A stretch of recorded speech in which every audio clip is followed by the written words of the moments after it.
Hello students, welcome to RHchemistry. So ಇವತ್ತಿನ date extension ಎರಡನೇ video ಇದು.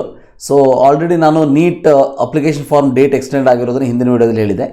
ಸೊ ಈ ವಿಡಿಯೋದಲ್ಲಿ BSc nursing, BPT, BSc allied health ಸೈನ್ಸ್ಗೂ ಕೂಡ ಸೊ ನೀವೇನಾದರೂ ಅರ್ಜಿ ಸಲ್ಲಿಸಬೇಕು ಅಂತಂದರೆ ಮತ್ತು ಅರ್ಜಿ ಶುಲ್ಕ ಪಾವತಿಗೆ ಕೊನೆಯ ದಿನಾಂಕವನ್ನು ನಾಳೆಯ ತನಕ ಮುಂದೂಡಲಾಗಿದೆ. ಇವತ್ತಿನ ತನಕ ಇತ್ತು ಆ್ಯಕ್ಚುಲಿ ಅದು. ಸೊ ನಾಳೆ ತನಕ ಮುಂದೂಡಲಾಗಿದೆ. ಆದರೆ ಇದೆಲ್ಲೂ ಕೂಡ ಕ್ಲಾರಿಟಿ ಇಲ್ಲ. ಅಂದರೆ ಸೊ ಇವತ್ತು ಆ್ಯಕ್ಚುಲಿ ಇವರ ಒಂದು ಡಾಕ್ಯುಮೆಂಟ್ ವೆರಿಫಿಕೇಷನ್ ಡೇಟ್ಸನ್ನು ನೋಡಿದರೆ ಸೊ 20, 21, 22 ಕೊನೆಯ ದಿನ ಇದೆ. ಅಂದರೆ 21ಕ್ಕೆ ಅಪ್ಲಿಕೇಶನ್ ಫಾರ್ಮ್ ಫಿಲ್ ಮಾಡಿದ್ರು 22ನೇ ತಾರೀಕಿಗೆ ಹೋಗಬೇಕಾ, ಅಥವಾ ಇನ್ನೊಂದು 5 ನಿಮಿಷದಲ್ಲಿ ಇನ್ನೊಂದು ಪಾರ್ಟ್ 3 ವಿಡಿಯೋವನ್ನು ನಾನು ಮಾಡೋ ಹಾಗೆ KEA ಅವರು ಮಾಡ್ತಾರೆ ಅನ್ನೋದನ್ನು ಕಾಯಿ ನೋಡಬೇಕಾಗಿದೆ. So we have to wait and C.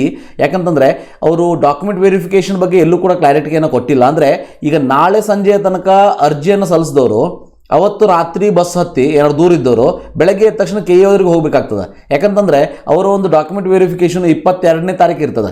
ಅಥವಾ ಅದನ್ನು ಕೂಡ ಮುಂದೆ ಹಾಕ್ತಾರಾ ಏನು ಗೊತ್ತಿಲ್ಲ. ಗೊತ್ತಾದ ತಕ್ಷಣ ನಿಮಗೆ ಹೇಳುವಂಥ ಪ್ರಯತ್ನ ಮಾಡ್ತೀನಿ. So thank you for watching. ಇವತ್ತಿನ ವಿಡಿಯೋದಲ್ಲಿ ಇಷ್ಟೇ. 21ನೇ ತಾರೀಕಿನ ತನಕ ಅಂದರೆ ನಾಳೆ ಸಂಜೆ 5 ಗಂಟೆ ತನಕ ನಿಮಗೆ ಅರ್ಜಿಯನ್ನು ಸಲ್ಲಿಸೋದಕ್ಕೆ ಮತ್ತೆ ಟೈಮನ್ನು ಎಕ್ಸ್ಟೆಂಡ್ ಮಾಡಿದ್ದಾರೆ. BSc ನರ್ಸಿಂಗ್ ಇರ್ಬೋದು, BPT ಇರ್ಬೋದು, BSc allied health science. So thank you for watching. Have a nice day.